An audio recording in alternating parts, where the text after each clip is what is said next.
रोचते स्वाहा समग्रस्तपसागता।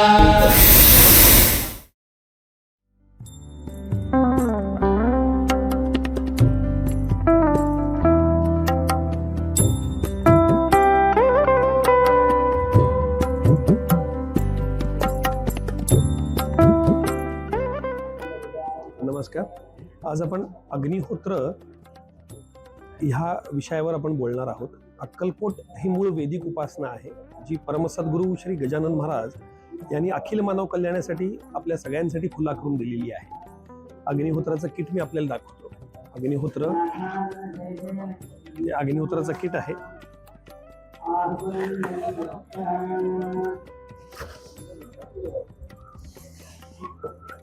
आतमध्ये असं एक आपलं अग्निहोत्र स्टार्टर किट म्हणून त्याच्यामध्ये एक हे येतं. आता या अग्निहोत्र स्टार्टर किट मध्ये कसं असतं की अग्निहोत्र ही जी विधी सांगितलेली आहे, ह्या विधीमध्ये बेसिक 5 डिसिप्लिन्स 5 प्रिन्सिपल्स परमसद्गुरू श्री गजानन महाराजांनी सांगितलेली आहेत. ह्याच्यामध्ये आता हे बॉक्स जे आपण उघडलेले आहे, ह्याच्यामध्ये एक आपला अग्निहोत्राचा किट आहे. ह्याच्यामध्ये एक ब्रोशर आहे. ह्याच्यामध्ये अग्निहोत्राविषयी सगळी इन्फॉर्मेशन दिलेली आहे. बुकलेट आहे. या अग्निहोत्र कसं आहे, काय आहे, कसं करायचं, कधी करायचं, एक ब्रोशर त्याच्यामध्ये आपण दिलेलं आहे. त्याच्यानंतर कॉपरचे साहित्य जे आपल्याला अग्निहोत्रासाठी लागणार आहे ते ह्याच्यामध्ये पॅक केलेले आहेत. आपण ते उघडून घेऊया.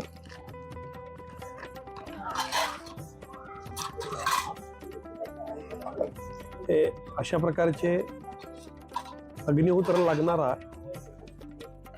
हा पात्र आहे. हे युनिक पात्र आहे.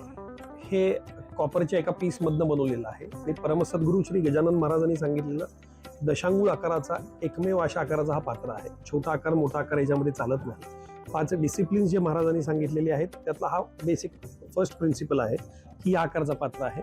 त्याच्यासाठी आपण स्टँड पण दिलेला आहे. खाली समजा एखादी आपण फरशीवर करतोय किंवा कुठं करतोय, जर खाली जमिनीवर ठेवता आलं तर उत्तम, जर नाही तर त्याच्यावर आपण स्टँडचा वापर देखील करता येतो. हे असं आपलं पहिलं सेटअप आपण या ठिकाणी ठेवलेलं आहे. दुसरं ह्याच्यामध्ये आहे गाय आणि गोवंशाची गौऱ्या. ह्याचं अग्नी मला प्रज्वलन करायचं आहे. हे गाय, बैल किंवा वासरू ह्यांच्या शेण्यापासून बनवलेले हे गौऱ्या आहेत.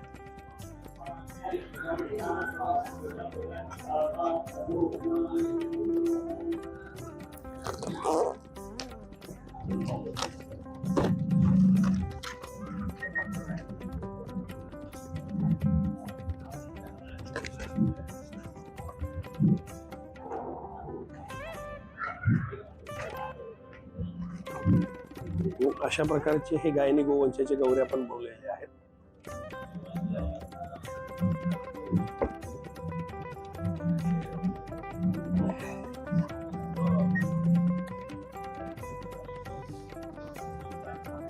आता आपल्याला काय करायचं आहे, या गाय आणि गोवंशाच्या गौऱ्याचा अग्नी मला प्रज्वलन करायचं आहे. त्यासाठी मी काय करतोय, एक छोटासा तुकडा घेतोय. हा माझ्या बेसला अग्निहोत्राचा तुकडा असं मी खाली ठेवलेला आहे. त्यानंतर हे गाय आणि गोवंशाचे गौऱ्या आहेत, ते जे मी छोटेसे 4 तुकडे करून घेतोय.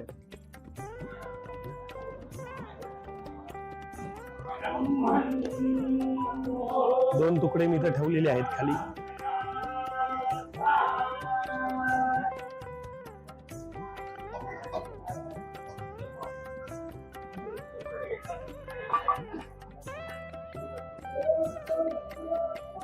त्याच्यावर मी परत 2 तुकडे ठेवतोय. म्हणजे पात्र मला असं रचायचं आहे की पात्रामध्ये हवा खेळेल आणि निर्धूम अशी अग्नी त्या ठिकाणी आपल्याला प्रज्वलित करते. एवढ्या तुकड्यामध्ये आपण अग्निहोत्र करता येतो. ही एखादी टोकदार गौरी घ्यायची आहे. ह्याला गाईचं तूप आपल्याला लावायचं आहे, माखून घ्यायचं आहे.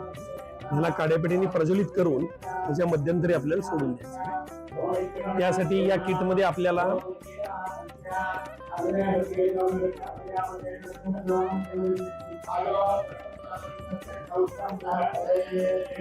देशी काऊ घी आहे, ते ह्या ठिकाणी तुम्हाला उपलब्ध आहे. या अग्निहोत्र स्टार्टर किट मध्ये सगळं काही त्या ठिकाणी मिळेल. त्याचबरोबर अखंड निवडलेले अक्षत तांदूळ ज्याला आपण म्हणतो ते या ठिकाणी उपलब्ध आहेत। अग्निहोत्राचा तिसरा जो प्रिन्सिपल आहे तो म्हणजे अखंड निवडलेले तांदूळ, त्याच्यामध्ये 2 ते 3 थेंब गाईचं तूप घालून त्याची आहुती मला काढून घ्यायची आहे।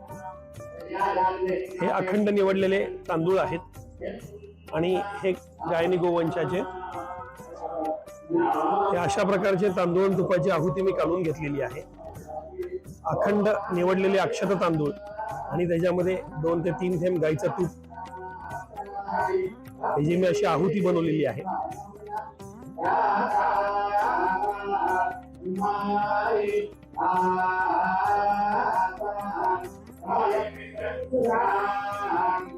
आता आपण अग्निहोत्र करण्यासाठी काय केलेलं आहे की फोन मध्ये एक ऍप आपण बनवलेला आहे, विश्व ग्लोबल ऍप म्हणून आहे। आपण हा ऍप डाउनलोड करू शकता आणि आपण जगात जिथं कुठं असाल अक्षांश रेखांश वर्ण सूर्य उगवण्याची आणि सूर्य मावळण्याची वेळ आपल्या समोर येते, जो आपला चौथा प्रिन्सिपल आहे की अग्निहोत्र हे बरोबर स्थानिक सूर्य उगवताना आणि स्थानिक सूर्य मावळताना आपल्या घरी केलं जातं। आता हे जे आपण बघताय ह्याच्यामध्ये अक्कलकोटचं टायमिंग या ठिकाणी आलेलं आहे। हे अक्कलकोटचं टायमिंग आहे। मी जर लाईव्ह लोकेशनला गेलो तर मी जिथं कुठं असू, आता समजा मी ज्या ठिकाणी आहे, सूर्य उगवण्याची आणि सूर्य मावळण्याची वेळ या ठिकाणी समोर येतात। तर बरोबर 5 मिनिटं अगोदर मला अग्निहोत्राचे पात्र प्रज्वलित करून घ्यायचे आहेत। त्याचबरोबर सूर्य उगवण्याची किंवा सूर्य मावळण्याची वेळ झाली की 2 संस्कृत मंत्रांचे उच्चारण करून 2 आहुती अग्नीमध्ये समर्पित करायचे आहेत। त्यासाठी या ठिकाणी ऍप मध्ये जर आपण गेलात तर ऍप मध्ये मंत्र देखील दिलेले आहेत। जसं मी मध्ये क्लिक केलं तर या ठिकाणी मंत्र येतात। हे सकाळचे मंत्र आहेत आणि त्याचबरोबर हे संध्याकाळचे मंत्र आहेत। तर सकाळचे मंत्र आहेत सूर्याय स्वाहा, सूर्याय इदम न मम, प्रजापतये स्वाहा, प्रजापतये इदम न मम। त्याचबरोबर संध्याकाळचे मंत्र आहेत अग्नये स्वाहा, अग्नये इदम न मम, प्रजापतये स्वाहा, प्रजापतये इदम न मम। अग्निहोत्र ही प्रोसेस एवढीच आहे, विधी एवढीच आहे। साधारणतः 10 मिनिटं अग्निहोत्र करण्यासाठी आपल्याला लागतात, पण अग्निहोत्र हे बरोबर सूर्य उगवताना आणि सूर्य मावळताना आपल्या घरी केलं जातं। अग्निहोत्र ही मूळ वैदिक उपासना म्हणून परम सद्गुरू श्री गजानन महाराजांनी आपल्याला सांगितलेली आहे। ज्यावेळेस बरोबर सूर्य उगवताना आणि मावळताना 2 निसर्गाचे सिकेड्रम रिदम म्हणून आपण ज्याला म्हणतो की ह्याच वेळेस सगळ्या निसर्गामध्ये बदल होत असतात। म्हणजे मानव देखील एक निसर्गाचा भाग आहे असं आपण समजू। त्याचबरोबर ज्यावेळेस आपण श्वास घेतो आणि श्वास सोडतो, ह्या ज्या प्रक्रिया आहेत, या बरोबर जे नाकपुडे आहेत ते यावेळेस इंटरचेंज होत असतात आणि हे जी डायरेक्ट माझ्यामध्ये जी ऊर्जा आहे, ज्याला आपण म्हणतो प्राण ऊर्जा आहे, त्या ऊर्जेशी या निसर्गाशी मला कनेक्ट होण्याची एक संधी मिळते। म्हणून ही वेळ खूप महत्वाची आणि त्यावेळेस आपण अग्निहोत्र करणं गरजेचं आहे। त्याचबरोबर असं बघण्यात आलेलं आहे की अग्निहोत्र रोज दैनंदिन आपल्या जीवनामध्ये केल्याने एक तेजस्वी जीवन आपल्याला जगता येतं, एक आरोग्यमय जीवन आपल्याला जगता येतं। घरामध्ये एक शांतता राहते, त्याचबरोबर घरामध्ये समृद्धी राहते, एक असा ऐश्वर्य घरामध्ये निर्माण होऊन राहतं की ज्या शाश्वत माझ्यासोबत राहतं। म्हणजे एक सामर्थ्यवान जीवन स्वतःमध्ये निर्माण करण्याची क्षमता अग्निमधून आपल्याला सहजतेने करता येते। बाकी आपण भगवद्गीतेमध्ये आपण बघू शकता, वेदांमध्ये आपण बघू शकता, प्रत्येक ठिकाणी अग्निहोत्र यज्ञाचा संदर्भ आपल्याला मिळतो। त्याचबरोबर मॉडर्न सायन्स काय म्हणतं की ज्यावेळेस या 5 गोष्टी एकत्र येतात, या पात्राभोवती विविध प्रकारचे एनर्जीज निर्माण झालेले असतात आणि आपण त्या एनर्जी क्रायसिस मध्ये बसलेलो आहोत। म्हणजे काय होतं की नॅचरली माझ्यामध्ये बॉडी माझी हील करायला सुरू करते। म्हणजे ज्यावेळेस मी समोर बसतो, सगळ्या डिरेक्शन्स मध्ये ती पॉझिटिव्ह इम्पॅक्ट माझ्या बॉडीवर पडत असते, माझ्या मनावर पडतं, माझ्या विचारांवर पडतात, माझ्या शरीरावर पडतात, माझ्या अणुरेणूवर पडतात। मग जसं जसं रोज दैनंदिन मी सकाळ संध्याकाळ करत जाईन, तसं रोज माझं जीवन चेंज होत चाललंय, रोज माझी बॉडी, रोज माझे विचार बदलत आहे। मग फायनली आफ्टर एक स्पेसिफिक पिरियड आपण जर रोज रेग्युलरली करत गेलात तर तुम्हाला लक्षात येतं की माझ्या जीवनामध्ये कसं त्याचं परिवर्तन झालेलं आहे, कसं माझा लाईफ पॉझिटिव्ह झालेला आहे। त्याचबरोबर माझ्या जीवनामध्ये घडणाऱ्या घटना कशी घडत चाललेली आहे आणि खूप छान आपण ऊर्जित जीवन जगता येतं, ज्याला आपण हायर प्युरिटी कडे जाऊ शकतो, हायर इंटेलिजन्स कडे जाऊ शकतो। आणि वेदांनी अग्नीला म्हणजे प्रत्येक ठिकाणी अग्नीचं महत्व आहे। जन्मापासून ते मरणापर्यंत प्रत्येक अग्नीचे संस्कार आपल्यावर असतात आणि ज्या वेळेस मी परत या अग्नीच्या संपर्कात येतो त्या वेळेस वारंवार माझ्यामध्ये ती ऊर्जा निर्माण होत जात असते, देवी तेज माझ्यामध्ये निर्माण होत असते।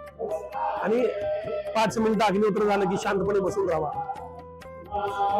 5 मिनिटं बसल्याने 5 मिनिटं ध्यान करायचं आहे. जणू काय एक जे काय समजा माझ्या मनामध्ये विचार चालू असतात, जे काय आसपास घटना घडलेल्या असतात, ते 5 मिनिटं त्या ठिकाणी शांत होतात आणि मग अग्निहोत्राचा जास्तीत जास्त फायदा मला माझ्या जीवनामध्ये घेता येतो.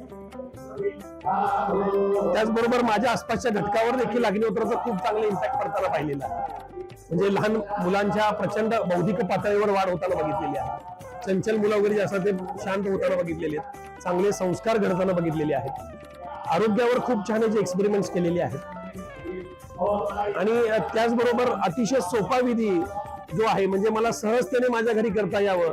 आज जे काय मी जीवन जगतोय या सगळ्या जीवनामध्ये सहजतेने मला एक समजा एक माझा जो ज्याला हे म्हणतात की मला एक पीस ऑफ माइंड मिळाला पाहिजे, मला एक प्युरिटी ऑफ माइंड मिळायला पाहिजे, ही माझ्या दैनंदिन जीवनामध्ये मला कुठे मिळत नाही.